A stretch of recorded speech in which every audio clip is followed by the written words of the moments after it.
Hello students,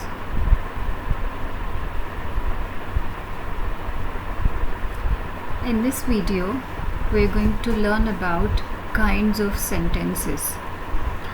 आज हम लोग इस वीडियो में kinds of sentences के बारे में पढ़ेंगे.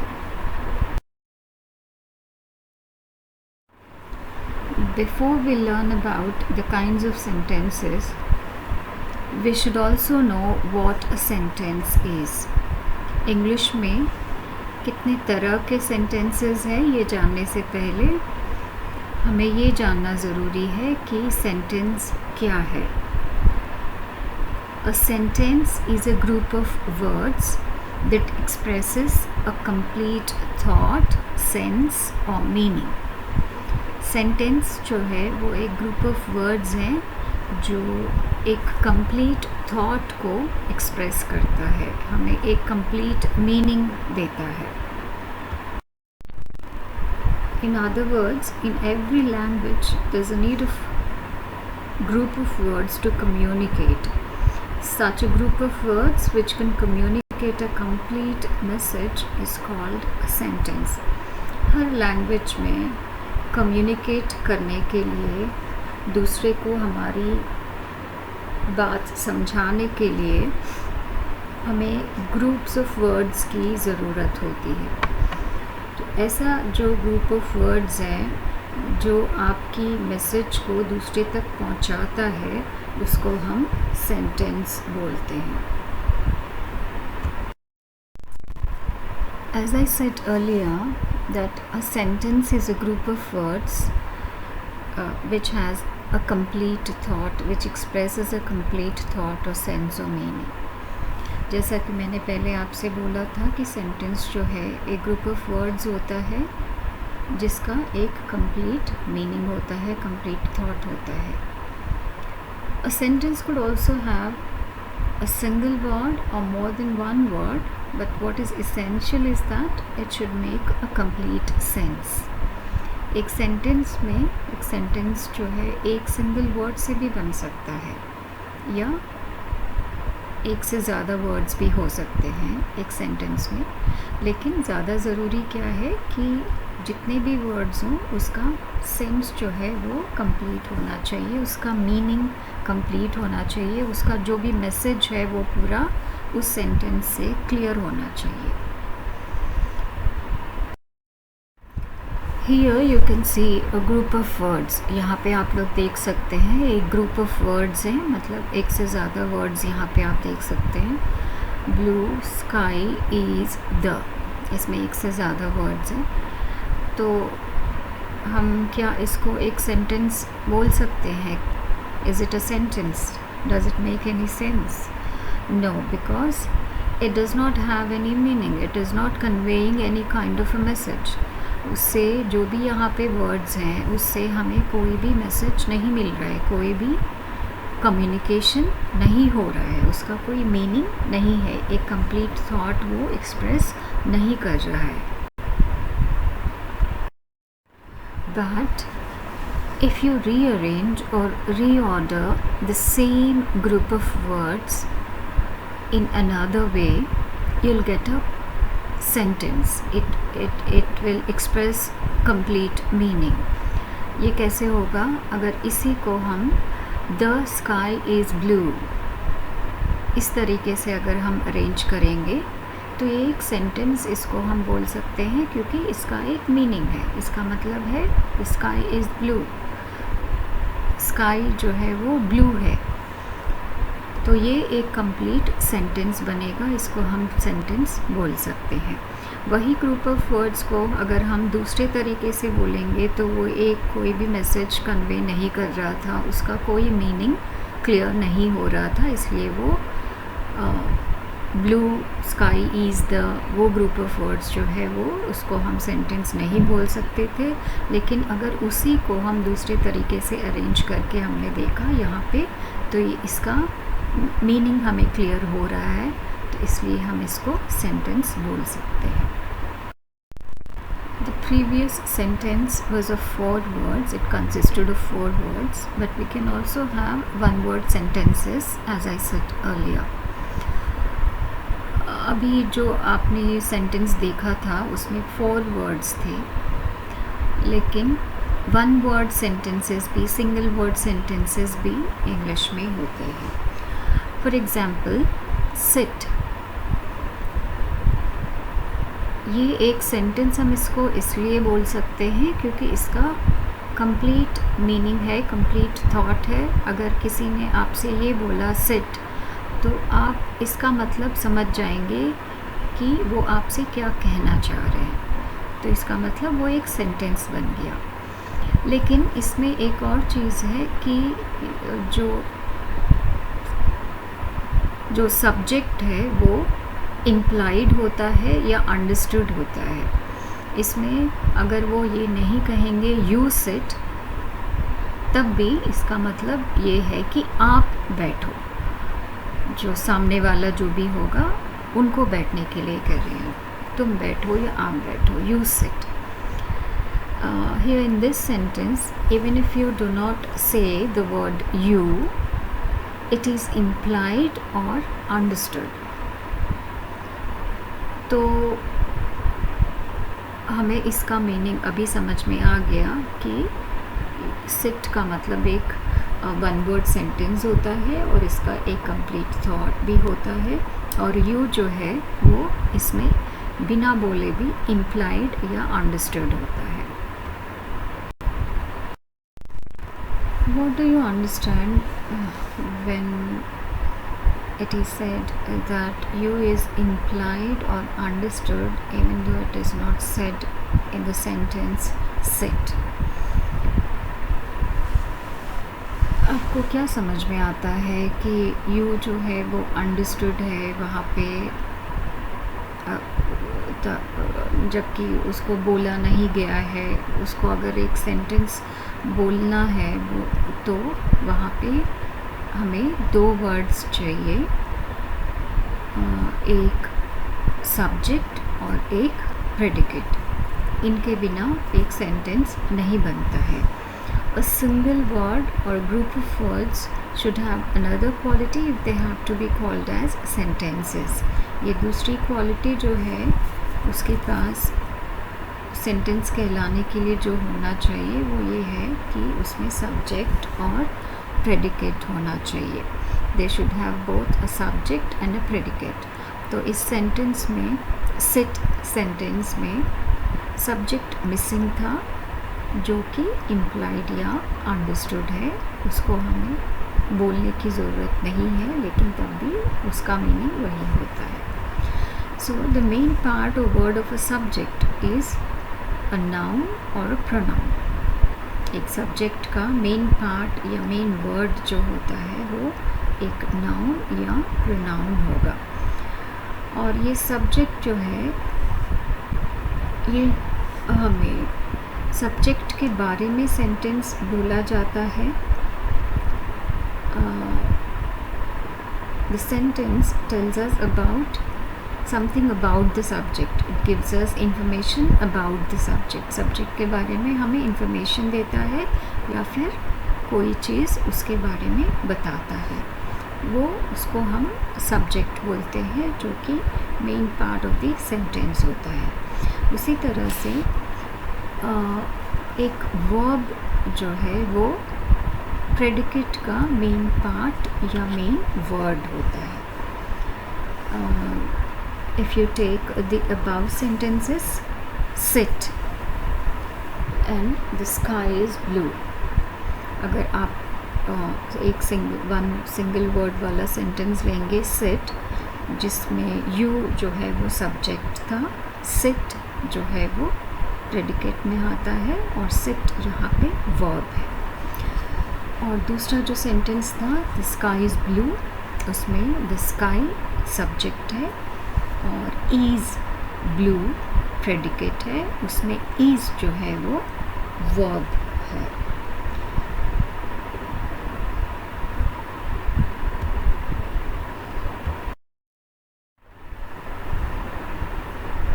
You have just learnt that every sentence has 2 essential parts. अभी हमने सीखा कि हर एक सेंटेंस में दो एसेंशियल पार्ट्स होते हैं, सब्जेक्ट जो कि समवन और समथिंग होता है, जैसा कि मैंने कहा नाउन या प्रोनाउन, और प्रेडिकेट व्हाट द समवन और समथिंग इज़ बीइंग और डूइंग। जो सब्जेक्ट है वो क्या कर रहा है या फिर किस स्टेट में है, किस कंडीशन में है, ये प्रेडिकेट बताता है। तो ये दोनों पार्ट्स मिलके एक कंप्लीट सेंटेंस बनता है।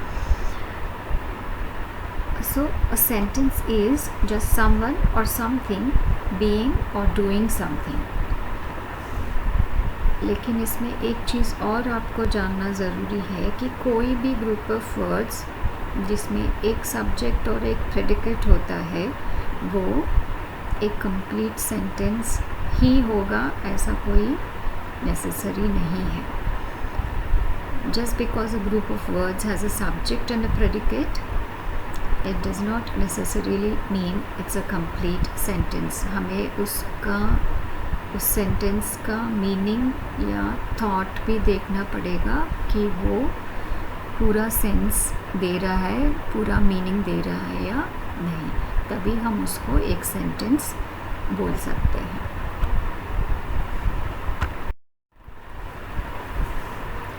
Sentences serve various purposes. Sentences के जो है अलग अलग काम होते हैं। उसका जो आप कम्युनिकेट करना चाहते हैं, जो भी आपका मैसेज है, वो दूसरे को जब आप देते हैं तो उसके अलग अलग तरीके से वो काम करते हैं। फॉर एग्ज़ाम्पल एक सेंटेंस अगर आप लेंगे, आई लाइक आइसक्रीम, ये सेंटेंस जो है एक सिंपल स्टेटमेंट है, एक डिक्लेरेशन है या आपका ओपिनियन है, एक फैक्ट है, आई लाइक आइसक्रीम। इसी को अगर आप डू आई लाइक आइसक्रीम इस तरीके से बोलेंगे तो क्वेश्चन मार्क होगा। पहले जो स्टेटमेंट जो है उसमें फुल स्टॉप था, पीरियड था सेंटेंस के लास्ट में, और यहाँ पे क्वेश्चन मार्क है, डू आई लाइक आइसक्रीम। तो क्वेश्चन मार्क मतलब ये एक क्वेश्चन है, एक क्वेश्चन है। थर्ड सेंटेंस देखो, बाय मी आइसक्रीम।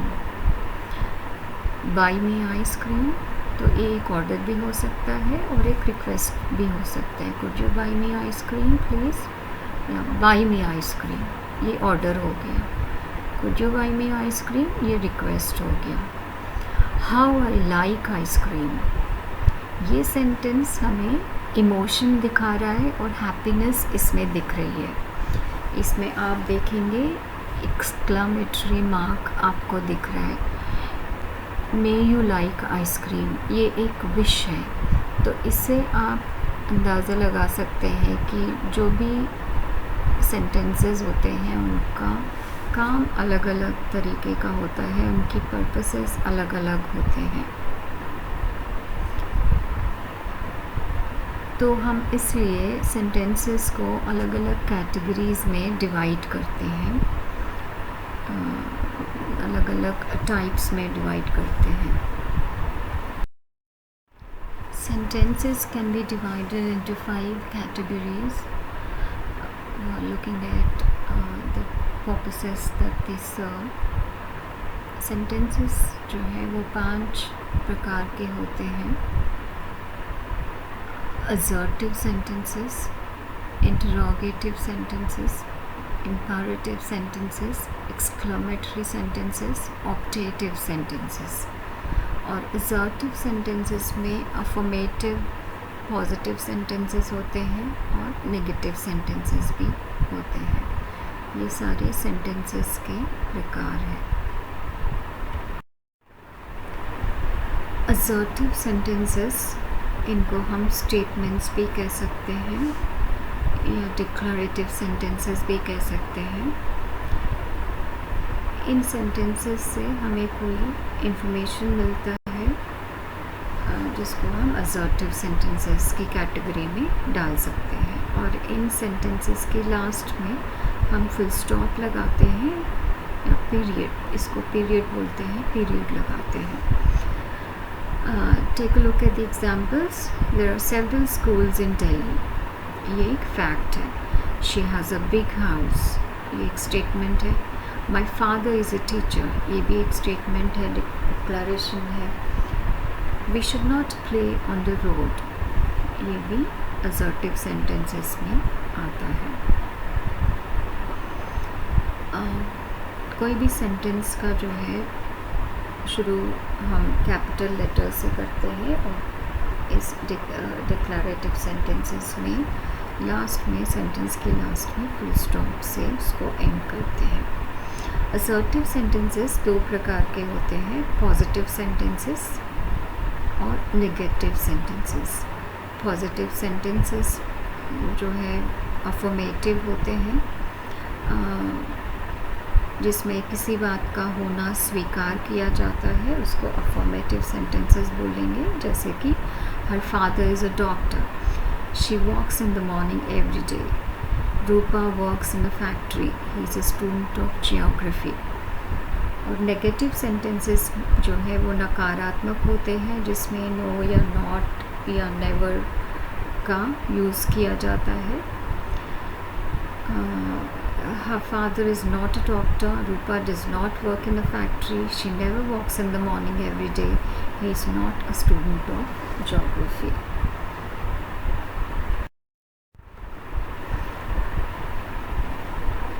दूसरा प्रकार है इंटरोगेटिव सेंटेंसेस.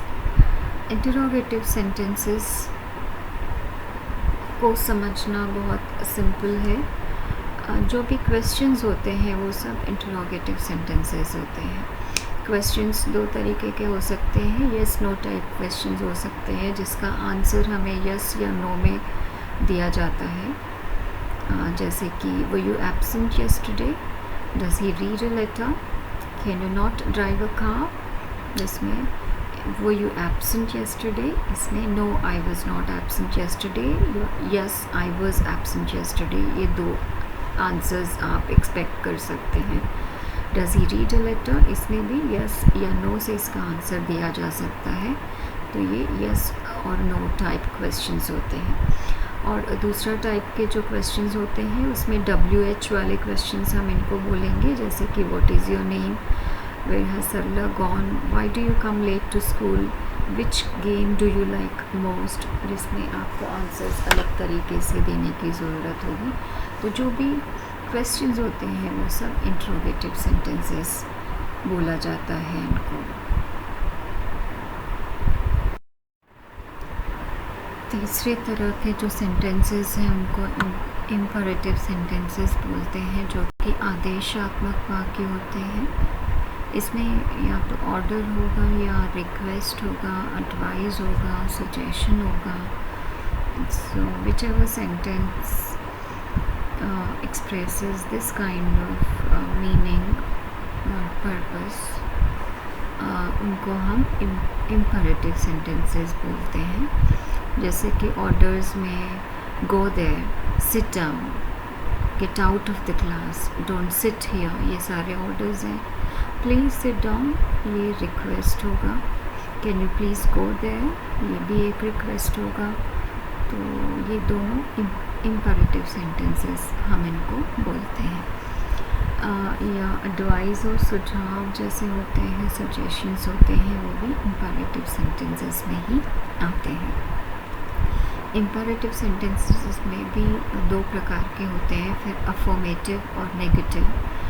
जैसा कि आपने असर्टिव सेंटेंसेस में देखा था, अफर्मेटिव स्वीकारात्मक होते हैं, जिसमें सही वाली मीनिंग आती है, यस वाली मीनिंग जो आती है, पॉजिटिव वाली जो मीनिंग आती है वो अफर्मेटिव होते हैं. और नेगेटिव में नो, नॉट या नेवर, ये टाइप ऑफ वर्ड्स जो है हमको यूज़ किया जाता है, उनका नकारात्मक मीनिंग होता है. तो ये इम्परेटिव सेंटेंसेस हैं. और exclamatory sentences and the fourth type of sentences, जो विस्मय बोधक वाक्य उनको हम बोलते हैं, जिसमें एक्सक्लामेटरी सेंटेंसेस में दे शो आइदर हैप्पीनेस और सैडनेस और सरप्राइज, इस टाइप के जो आपके इमोशंस होते हैं, फीलिंग्स होते हैं, उनको एक्सप्रेस किया जाता है। इसमें सेंटेंस के लास्ट में दिस मार्क ऑफ इंटरजेक्शन, जिनको हम एक्सक्लेमेटरी मार्क बोलते हैं, वो यूज़ किया जाता है, जिसमें एक लाइन और नीचे छोटा सा बिंदी जो है डॉट वो लगाया जाता है। तो इसमें जैसे कि मैंने कहा, इसमें आपके इमोशंस या फीलिंग्स जो है वो एक्सप्रेस किए जाते हैं। What a lovely rose, how sweetly she sings, alas I have lost my purse, इसमें सैडनेस दिख रहा है। What an achievement, इसमें आपका सरप्राइज दिख रहा है, आपका विस्मय दिख रहा है। तो ये एक्सक्लेमेटरी सेंटेंसेस होते हैं। The last type of sentence is optative sentence, जो इच्छा सूचक वाक्य इसको हम बोलते हैं, जिसमें आपका ब्लेसिंग या विश, आपकी इच्छा, ये सारी चीज़ें एक्सप्रेस किए जाते हैं। जैसे कि ब्लेसिंग्स में हैव अ लॉन्ग लाइफ और may you live long, oh for a cup of tea if I could only see him again, इसमें आपकी इच्छा दिख रही है, if I could only see him again। तो ऐसे इस टाइप के जो सेंटेंसेस होते हैं जिसमें ब्लेसिंग देते हैं या फिर आपकी इच्छा दिखाई देता है, आप थैंक्स बोलते हैं, विश करते हैं, किसी को बधाई देते हैं, तो ये सारी चीज़ें ऑप्टेटिव सेंटेंसेस में आते हैं।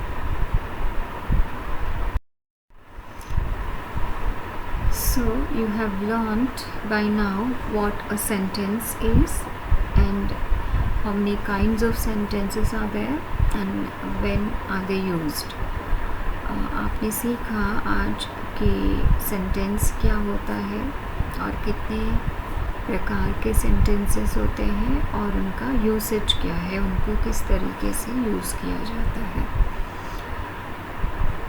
सेंटेंस हमने सीखा कि एक ग्रुप ऑफ वर्ड्स होता है जिसका एक कंप्लीट थॉट होता है, कंप्लीट मीनिंग होता है, और उसमें सब्जेक्ट और प्रेडिकेट दोनों ज़रूरी होते हैं। और सेंटेंसेस जो हैं वो 5 प्रकार के होते हैं। पहला हमने सीखा कि असर्टिव सेंटेंसेस या डिक्लेरेटिव सेंटेंसेस, जो हमें इंफॉर्मेशन देते हैं। जैसे कि यहाँ पे एक बार और आप एग्जांपल्स देखिए, a dog is man's best friend, the sandwich is very tasty, she is a beautiful girl. तो ये सारे सेंटेंसेस जो है स्टेटमेंट्स हैं, इंफॉर्मेशन देने वाले हैं, नॉर्मल स्टेटमेंट्स या डिक्लेरेशंस हैं, तो इसलिए फैक्ट्स हैं, तो इनको हम डिक्लेरेटिव सेंटेंसेस बोलते हैं, डिक्लेरेटिव या असर्टिव सेंटेंसेस। इंटरोगेटिव सेंटेंसेस को पहचानना बहुत इजी है। ये क्वेश्चंस होते हैं, जैसा कि हमने सीखा, either they could be yes और नो क्वेश्चंस और WH type of questions. Yes और नो क्वेश्चंस में भी आपने देखा, who are you, where is my, ये WH वाले हैं, who are you, where is my book, how are you, will you be my friend. तो इसमें दोनों तरीके के क्वेश्चंस को आपको दिखाया गया है। तीसरे तरह के जो सेंटेंसेस होते हैं वो इम्पेरेटिव सेंटेंसेस, जैसा कि हमने सीखा। Imperative sentences are used for either orders or requests। Examples आप यहाँ पे देखें, put the key in the drawer, ये एक ऑर्डर है, wait for me, ये रिक्वेस्ट भी हो सकता है, ऑर्डर भी हो सकता है। Please leave your footwear outside, ये रिक्वेस्ट है, तो ये सारे imperative sentences. Exclamatory sentences express emotions और फीलिंग्स, जैसा कि that is a huge fish, what a beautiful day, he is such a nice boy. तो इसमें आप यहाँ पे देख सकते हैं सेंटेंस के लास्ट में एक्सक्लामेटरी मार्क का यूज़ किया जाता है। Copy this exercise in your notebook. इसमें सारे सेंटेंसेस को अच्छे से देखिए और you'll have to tell whether they're assertive, interrogative, imperative, exclamatory और optative, कौन से तरह के सेंटेंस है। हर एक सेंटेंस को देख के आपको बताना है। ये एक्सरसाइज सॉल्व करके इसके स्क्रीनशॉट आप ग्रुप में भेजेंगे।